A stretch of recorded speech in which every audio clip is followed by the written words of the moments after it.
Теперь о поясах, которые я вижу тут. Раньше я очень сильно хотел заполучить их, и ничего больше. Но сейчас я хочу не только пояса, я хочу отомстить. Я хочу исправить то, что натворил раньше. Поэтому сейчас я хочу выиграть не только пояса, а нечто большее. Дмитрий Бивол говорит, что хочет отомстить. Что ты думаешь, когда слышишь это?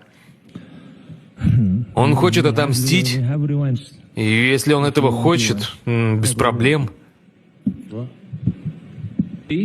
Обычно ты всех нокаутируешь, и никто не слышит финальный гонг, но Бивол его услышал. Почему? Не знаю. Возможно, потому что в тот вечер ему просто повезло.